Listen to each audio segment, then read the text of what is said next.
और ये सबसे बड़ा आरोप है मुझे अमित शाह पर और गडकरी जी पर। आप 2024 का चुनाव सीमांचल में पूर्णिया और कोसी कमिश्नरी को क्यों चुना?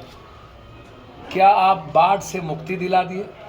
क्या आप दुनिया के सबसे ज़्यादा गरीब प्रदेश बिहार और बिहार में सबसे ज़्यादा सीमांचल और मगध गरीब है? आपने क्या मखान का पैकेज लेके आप दिया है? क्या आप मक्का के 10 फैक्ट्री आपने कोई पैकेज दी है? क्या आपने महानंदा, गंडक, कोसी, कमला, कनहर, बूढ़ी और गंगा, इसकी गाद निकालने के लिए क्या आपने 1,07,000 करोड़ का जो पैकेज था क्या आपने वो दिया है? तो आप जो सीमांचल 23 तारीख को आ रहे हैं और आपने जो चिन्हित किया है, तो ये आपका आधार क्या है? आपका आधार सीधा नफरत, रिहांगी, सीधा बांग्लादेश, सीधा का सीधा हिंदू मुसलमान। मैं बहुत आगाह कर देना चाहता हूं अमित शाह जी को कि एक मैला आंचल की धरती है, नक्षत्र मलाकार, रेणु, ऐसी धरती है ये, शायद आप सोच भी नहीं सकते हैं। ऋतंबरा, उमा भारती से लेकर के जितने सारे बीजेपी और संघी इस इलाके में आए वो दुरुस्त होके गए। आप आ रहे हैं, आपका हम स्वागत करेंगे। आप कोसी और सीमांचल के लिए विशेष पैकेज मिथिलांचल के लिए लेके आइए। मैं आपसे डिमांड करता हूं 1,00,000 करोड़ का पैकेज मिथिला कोसी सीमांचल के लिए, जिसमें हम फड़क्का और कोसी बैरेज का निर्माण कर पाए या फड़क्का को तोड़ करके गंगा की गाद को निकाल करके बिहार को बचा पाए, या कोसी का बैरेज को चौड़ाकरण करके हम आधी बिहार को बचाने की उम्मीद करें। तो आप आ रहे हैं तो पैकेज हम डिमांड करते हैं आपसे, हम आपका स्वागत करेंगे। आप आ रहे हैं तो बाढ़ से मुक्ति का हम स्वागत करेंगे। आप आ रहे हैं तो मखान, मक्का, माछ और दूध, जो मेरी सबसे बड़ी ताकत है, हम उसके लिए आपका स्वागत करेंगे कि आप अदानी के कंपनी को स्मार्ट मीटर लगाने का जो निर्णय भारत सरकार ने लिया, मेरी समझ है कि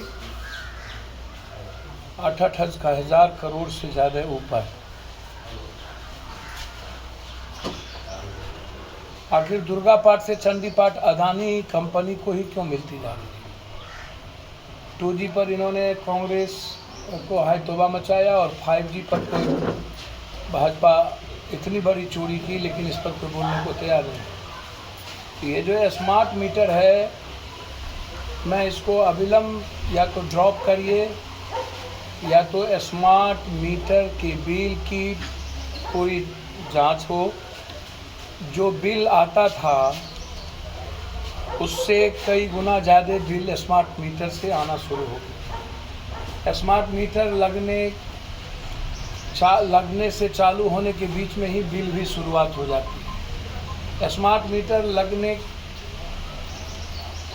के बाद जब हम कूपन सिस्टम में आए तो हमको लग रहा है कि हमने एक SLA बॉल को हमने जलाया या एक पंखा जलाई और बिल आ गया और खुद बिजली कट भी गई। तो ये आम आदमी को सबसे परेशानी का कारण बिजली हम सुविधा देंगे। हम एक तरफ बात कर रहे हैं कि हम आम आदमी को बिजली है या पानी, ऐसी चीज़ों में हम सुविधा देने की बात कर रहे हैं, और दूसरी तरफ स्मार्ट मीटर के द्वारा किसी बड़ी कंपनी को मुनाफा देने की बात करते हैं और पब्लिक को पूरा का पूरा उसको ख़त्म करने की बात है। एक तो यह इशू सबसे बड़ा इम्पोर्टेंट है। कहीं हम सफ़र या बड़ी लंबी दूरी का कोई भी ट्रेन, जिसको पप्पू यादव ने हम सफ़र को शुरू किया था, वैशाली ट्रेन भी पप्पू यादव जबरदस्ती ला करके शुरू किया, कई ट्रेनें हमने शुरू की थी।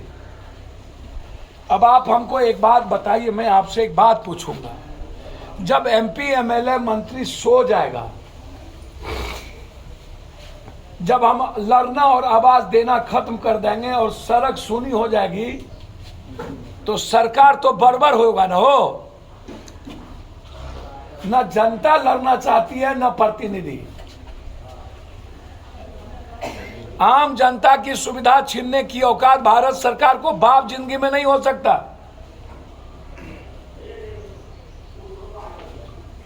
और यदि भारत सरकार लगातार कोसी सीमांचल के साथ, वैसे ही बिहार के साथ सौतेलेपन का व्यवहार है इसका,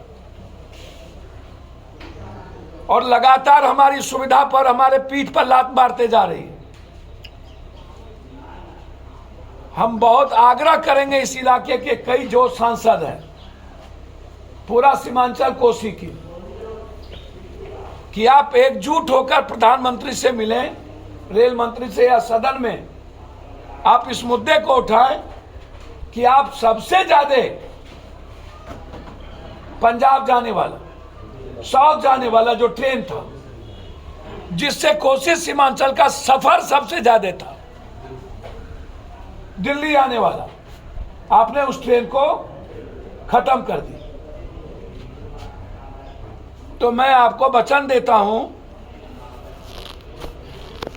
कि हम एक सप्ताह के अंदर पार्टी के सारे साथियों से बैठकर रेलवे स्टेशन पर रेलवे मंत्रालय के द्वारा धरना प्रदर्शन, और फिर जरूरत होगी तो भारत सरकार के रेल रोको आंदोलन का भी हम कार्य करेंगे कि आप हमसे मेरा राइट नहीं छीन सकते।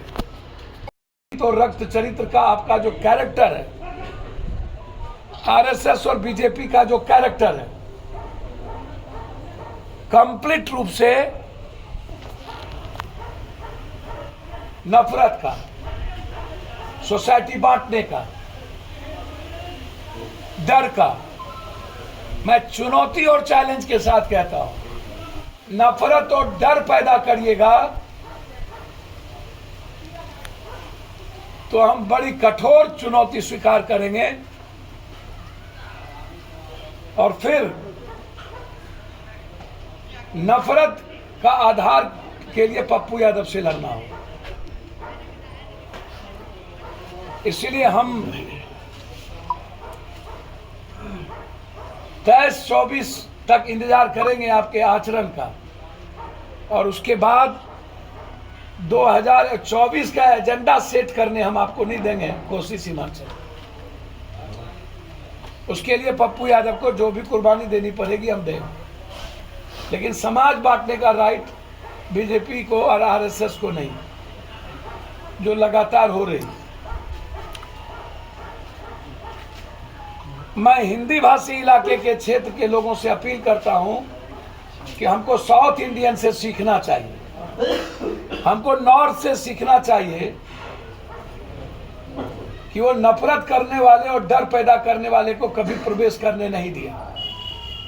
वो विकास का आधार है नॉर्थ का, और हमारा आधार जाति या धर्म मजहब का हो जाता है। लोगों के भीतर शंका बनी हुई है सीमांचल कोसी में, आम लोग दहशत में हैं अमित शाह के डेट से, डरे हुए हैं, क्या करेंगे, क्या बोलेंगे, कहां समाज को तोड़ देंगे, कहां दंगा पैदा करेंगे। एक सेंसेशनस क्यूरियोसिटी पैदा हुई है, तो ये मेरे लिए तो गंभीर विषय है। खबरों के अपडेट के लिए हमारे चैनल को लाइक, सब्सक्राइब एवं शेयर करें।